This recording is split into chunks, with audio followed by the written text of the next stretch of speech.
செல்லம்மா, சித்து 2 பேருமே மேகா வீட்டுக்கு வராங்க. மேகா அப்படியே பார்க்குறாங்க. எங்க 2 பேருக்கும் என்கேஜ்மெண்ட். அதனால தான் உங்கள இன்வைட் பண்ணலான்னு வந்திருக்கோம் அப்படின்னு சொல்லிட்டு சித்து சொல்றாரு. செல்லம்மா பார்க்குறாங்க. இந்தா அப்படின்னு சொல்லிட்டு இன்விடேஷன் குடுக்குறாங்க. அத மேகா வாங்கி பார்க்குறாங்க. பார்த்த உடனேயே, "ஓ! எல்லாருக்கும் வச்சுட்டீங்களா? மாணிக்கத்துக்கு வச்சுட்டீங்களா செல்லம்மா?" அப்படின்னு சொல்லிட்டு மேகா கேட்குறாங்க. அப்படியே ஒரு மாரி பயங்கரமா ஃபீல் பண்றாங்க செல்லம்மா. எதுவுமே பேசவே முடியல. அப்படியே அமைதியா இருக்காங்க. சரி போயிட்டு வரோம் அப்படின்னு சொல்லிட்டு 2 பேருமே அங்கருந்து கிளம்புறாங்க.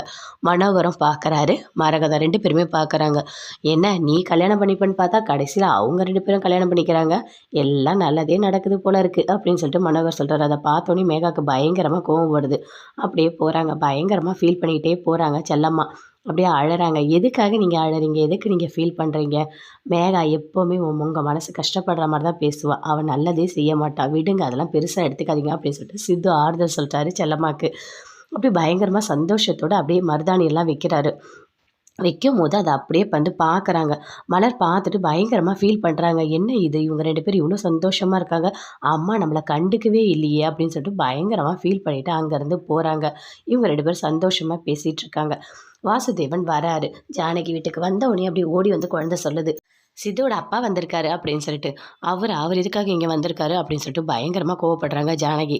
சரி நான் கோவப்படுறத விட என்னோட வீட்டுக்காரா அவர் இங்க வர தேவையில்ல. ஆனா சித்துக்கு அப்பாவா இங்க வரட்டும் அப்படின்னு சொல்லிட்டு அமைதியா இருக்காங்க. அங்கருந்து வாசுதேவன் வராரு. மேகா, மரகதம் எல்லாருமே சேர்ந்து கோயிலுக்கு போறாங்க. சாமி கிட்ட ரொம்ப அப்படியே கண்ண மூடி வேண்டிக்கிட்டே இருக்காங்க. இத பார்க்குறாரு மனோகர். "என்னம்மா என்ன அப்படி வேண்டிட்டு இருக்க?" அப்படின்னு சொல்லிட்டு. "அதுவா அந்த செல்லம்மா நல்லாவே இருக்கக்கூடாதுன்னு வேண்டிக்கினேன்" அப்படின்னு மேகா சொல்றாங்க. "இங்க பாத்தியா, சாமி நல்லது வேணுனா மட்டும் தான் குடுக்கும். கெட்டது வேணுனா நமக்கே திருப்பி அடிக்கும்" அப்படின்னு மனோகர் சொல்றாரு. "ஆமா, செல்லம்மா நல்லா இல்லன்னா, அது எனக்கு சந்தோஷம் தானே. அதனால தான் நான் கேட்டேன்" அப்படின்னு சொல்லிட்டு மேகா சொல்றாங்க. "ஐயோ! அப்பா! சரி வா போலாம்" அப்படின்னு சொல்லிட்டு மனோகர், மரகதம் 2 பேருமே அங்கருந்து வராங்க. செல்லம்மாக்கு அழகா மேக்கப் போட்டு விட்டுட்டு இருக்காங்க சித்துவோட தங்கச்சி.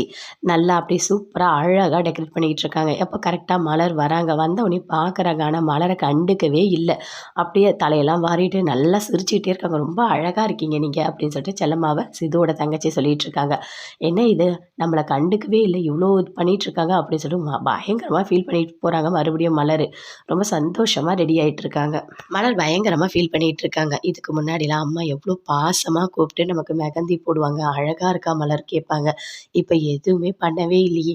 ஆனா அம்மாக்கு மட்டும் சித்து வந்து போடுறாங்க. எனக்கு ரொம்ப கஷ்டமா இருக்கு. "அம்மாக்கு என் ஞாபகமே இல்லையா? சித்து ஞாபகம் மட்டும் தான் இருக்கா?" அப்படின்னு சொல்லிட்டு மலர் பயங்கரமா ஃபீல் பண்ணிட்டு இருக்காங்க. எவ்ளோ சந்தோஷமா என்கேஜ்மென்ட்க்கு ரெடி ஆகுறாங்க. என்கிட்ட யாருமே பேசவே மாட்றாங்களே! அப்படின்னு சொல்லிட்டு ஃபீல் பண்ணிட்டே இருக்காங்க. பயங்கர சந்தோஷமா இருக்காங்க செல்லம்மா. என்கேஜ்மென்ட்க்கு நல்லா ரெடி ஆகுறாங்க. அங்க சித்து வராரு. "என்ன செல்லம்மா இவ்ளோ அழகா இருக்கீங்க. சூப்பரா இருக்கீங்க" அப்படின்னு சொல்றாரு. அதையும் மலர் பார்த்துட்டு இருக்காங்க. "ரொம்ப அழகா இருக்கீங்க. நான் நெனச்சு கூட பார்க்கல. அவ்ளோ அழகா இருக்கீங்க. என்னன்னா சூப்பரா ரெடி பண்ணியிருக்கேனா, நான் தான் ரெடி பண்ணேன்" அப்படின்னு சொல்லிட்டு அவங்க தங்கச்சி சொல்றாங்க. "நல்லா தான் பண்ணியிருக்க" அப்படின்னு சொல்றாரு. அவங்க அம்மா, அப்பா எல்லாருமே ரொம்ப சந்தோஷப்படுறாங்க. லக்ஷ்மி எல்லாருமே பார்க்குறாங்க. "ஆமா, என் கண்ணே பற்றும் போல இருக்கு. ரொம்ப அழகா இருக்கம்மா நீ" அப்படின்னு சொல்லிட்டு. அது எல்லாமே மலர் பார்த்துக்கிட்டு அப்படியே ஒரு மாரி கோவப்படுறாங்க. "என்ன எல்லாருமே அம்மாவையே புகழ்ந்து பேசிட்டு இருக்காங்க" அப்படின்னு சொல்லிட்டு. சித்து பயங்கரமா வெட்கப்பட்டு சிரிக்கிறாரு. செல்லம்மாவும் சிரிக்கிறாங்க. மலருக்கு